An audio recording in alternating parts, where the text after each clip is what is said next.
Caríssimos amigos e irmãos, que a paz do Senhor esteja com todos vocês. É domingo, dia do Senhor, nesse mês de agosto, mês vocacional, nós chegamos no último domingo desse mês de agosto. E nesse último domingo, nós temos a comemoração do Dia Nacional dos Catequistas e também o Dia da Vocação aos Ministérios Leigos na Igreja. Eu creio que é muito importante que nós, meus irmãos e irmãs, possamos ver a beleza e a participação dos leigos e leigas na igreja. No domingo de Cristo Rei, que é o último domingo do ano litúrgico, nós temos o Dia do Cristão Leigo, o Dia do Leigo, que vem da antiga ação católica, essa data que fala principalmente do leigo no mundo, que é um pouco também o tema do ano do laicato. Leigos e leigas, sujeitos de igreja em saída, anunciando o reino e testemunhando como sal da terra e luz do mundo. Porém, nesse último domingo do mês vocacional, fala também do leigo que está dentro da igreja com os vários ministérios. Ministério da Consolação da Esperança, o Ministério da Comunhão Eucarística, alguns ministérios que existem também pelo Brasil, com relação a batizados e casamentos, o ministério de poder servir na catequese, como Dia Nacional do Catequista, que nós celebramos esse final de semana, a participação nos conselhos paroquiais de pastoral, ou de administração, ou economia, enfim, vários trabalhos que os leigos exercem nos vários ministérios dentro da igreja. E além do Dia Nacional do Catequista, que é sempre o último domingo do mês de agosto, quando tem 5 domingos, é o último domingo sempre, mas esse ano apenas temos 4 domingos. Mas lembra, claro, a maioria dos catequistas das nossas paróquias são leigos e leigas. Quanto que nós temos de pessoas engajadas em nossas comunidades e que pedimos a Deus que seja essa vocação. E eu tenho visto quantas belezas de corações que existem, quantos corações bondosos, animados pelo Evangelho, corajosos para poder viver e dar a sua vida, o seu tempo, para servir na catequese, na liturgia, também nas questões de conselhos paroquiais, né, nos trabalhos pastorais os mais diversos, levando comunhão aos enfermos, na liturgia lendo e organizando. Enfim, essa beleza dos leigos de participar também adintra no interno da igreja, sendo essa comunidade, essa família de corresponsabilidade. Além, é claro, do grande e exclusivo trabalho do leigo no mundo, que nós contemplamos nesse ano do laicato e contemplaremos ainda mais também no domingo de Cristo Rei, no dia do cristão leigo.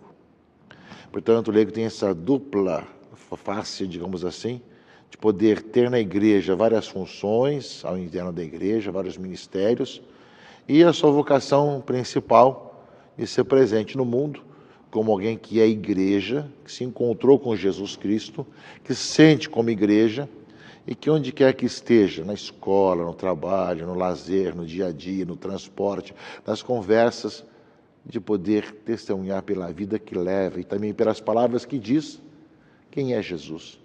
E como encontrou sua vida em Jesus Cristo. Nós temos vários tipos de grupos, de espiritualidades laicais que têm ajudado em muito os leigos a viverem em todos os campos bem a sua vocação. Essa presença cristã em todos os campos da atividade humana, onde quer que tenha um leigo cristão, ele, além de desempenhar bem a sua função, o seu trabalho, também testemunha o transcendente, testemunha a fraternidade, o perdão, e através de gestos concretos anuncia Jesus Cristo. Eis aí, meus irmãos e irmãs, a nossa oração por essas vocações do leigo e leiga na igreja, nos vários ministérios, nos catequistas e, ao mesmo tempo, remetendo para continuarmos ainda vivenciando esse ano do laicato e remetendo para que no dia do leigo e leiga, no último domingo do ano litúrgico, domingo de Cristo Rei, nós possamos ir à grande missão do leigo no mundo. Peçamos a Deus para que cada vez mais possamos ajudar com a nossa presença e com a nossa fraternidade, a sentir que nós não estamos disputando espaço, nem poder, nem querendo que alguém seja mais que os outros, mas estamos compartilhando as preocupações da evangelização e da missão. Não se trata de uma questão de poder ou de mandar mais ou menos, mas nos colocarmos juntos a serviço do povo de Deus, seja no interno da igreja, como estamos junto à sociedade. Às vezes, uma certa linha teológica de disputa de poder levou a perder muito tempo nessas disputas, desses problemas todos, esquecemos da importância dessa participação adintra e dessa presença do leigo no mundo, nessa comunhão que deve nos unir cada vez mais, que é característica da igreja, nessa unidade entre nós. Por isso que nós não escutemos muitas vezes os profetas da desunião, da derrota, dos ódios e rancores, mas sabemos trabalhar juntos, unidos nessa procura de comunhão, nessa beleza de estarmos juntos e sabemos nos escutar mutuamente e trabalhar nessa procura de que o Evangelho aconteça cada vez mais. E que nós sejamos identificados com o Evangelho de Jesus Cristo e assim caminhamos cada vez melhor nesse nosso tempo, nesse nosso mundo.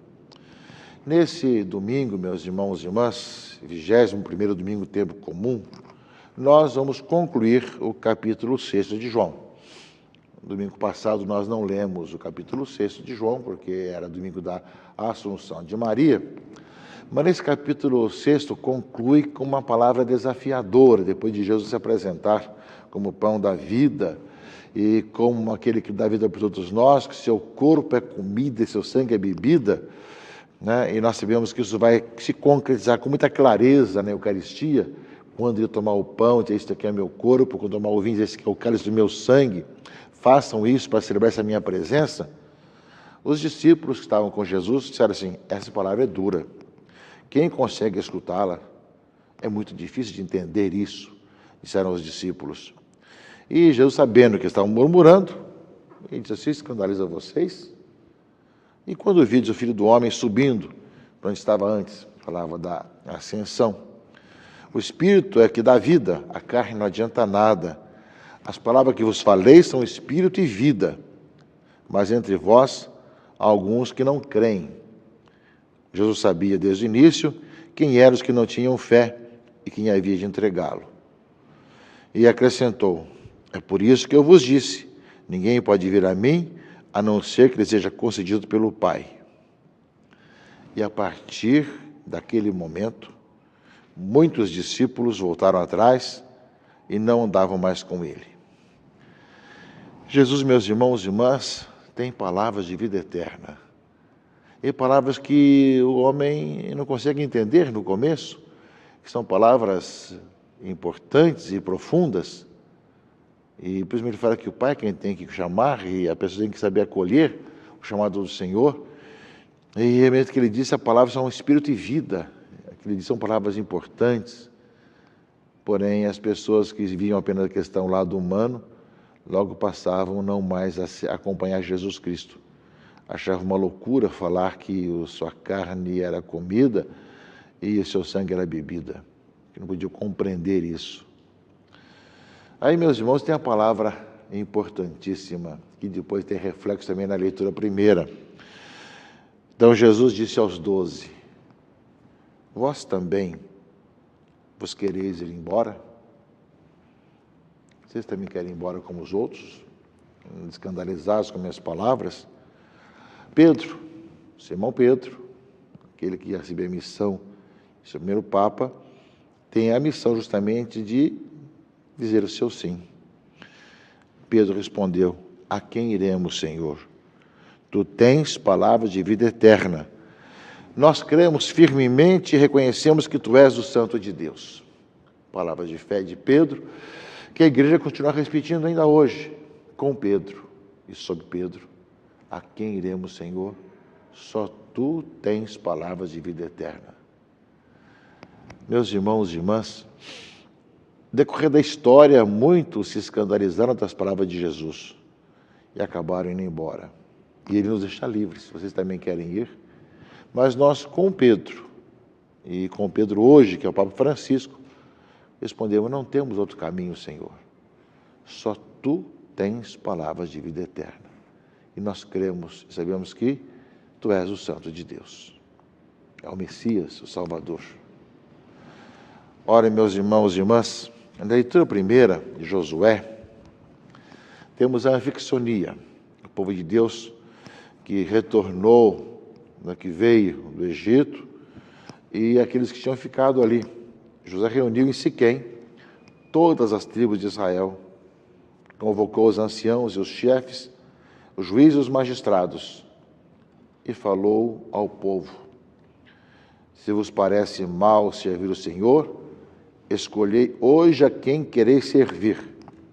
Se aos deuses a quem vossos pais serviram na Mesopotâmia, ou aos deuses dos amorreus, em cuja terra habitais, quanto a mim e minha família, nós serviremos o Senhor. Hoje temos que escolher a quem queremos servir. E o povo respondeu dizendo: longe de nós abandonarmos o Senhor para servir a deuses estranhos, porque o Senhor, o nosso Deus, Ele mesmo é quem nos tirou a nós e aos nossos pais da terra do Egito, da casa da escravidão. Foi Ele quem realizou esses grandes prodígios diante dos nossos olhos e nos guardou por todos os caminhos por onde peregrinamos e no meio de todos os povos pelos quais passamos. Portanto, nós também serviremos o Senhor, porque Ele é nosso Deus. Portanto, já no Antigo Testamento aparece essa necessidade da opção. A quem querer servir? Aos deuses da Mesopotâmia, ao Deus dos amorreus, nós serviremos o Senhor. E o povo vai responder: nós também serviremos o Senhor.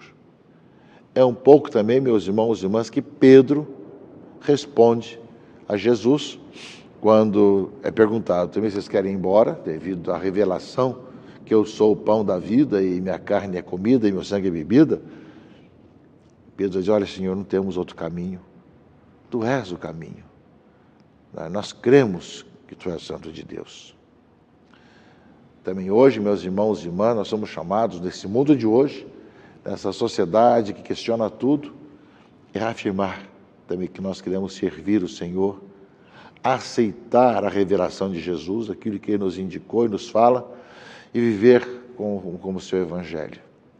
Mesmo que hoje sejamos atacados, sejamos vilipendiados, sejamos odiados por tantas pessoas que querem que nós renunciemos à nossa fé e não creiamos em Jesus Cristo, naquilo que nos falou, que nós saibamos, meus irmãos e irmãs, com todo o coração, assim vivemos, em especial vivendo também a vida de família, que acabamos de celebrar esse mês agora também, a Semana da Família, e a leitura da carta aos Efésios, leitura segunda desse final de semana, fala também do marido amar a esposa ao marido, assim como Cristo ama a igreja, dá vida pela igreja, né, uma bela comparação de Paulo, né, e fala que, por isso, o homem deixará o seu pai e sua mãe, se unirá a sua mulher, os dois serão uma só carne, e esse mistério é grande, e eu o interpreto em relação a Cristo e a igreja. Bem, tudo isso nós continuamos vivendo o matrimônio, a nossa vocação, que nós somos chamados, vida religiosa, como nós vimos também a semana passada, ou de leigos e leigas que estavam servindo ao Senhor, que nós precisamos no mundo de hoje dizer: para onde iremos, Senhor? Humanamente falando, até temos muitos lugares para ir, mas na fé não tem outro caminho. É Jesus Cristo o nosso único caminho, o único que nos conduz ao Pai. Não existe outro jeito de voltar ao Pai a não ser por Jesus Cristo. E por isso mesmo acolhemos o dom da fé, e pelo dom da fé é só revelação. Tu tens palavras de vida eterna, e nós queremos que Tu és o Santo de Deus. Acreditamos na Sua palavra. Dessa forma, conclui-se o capítulo 6 de João, que nós lemos durante esses domingos, aqui em agosto, e voltaremos na próxima semana ao Evangelho de Marcos, como é tradição, nesse ano que ora vivemos, dentro da liturgia da igreja. Mas que nós, meus irmãos e irmãs, possamos estar pedindo ao Senhor, que nós possamos também estar sempre voltando ao Senhor, dizendo: só Tu tens palavras de vida eterna. Que Deus abençoe, proteja e guarde a todos, em nome do Pai, e do Filho e do Espírito Santo. Amém.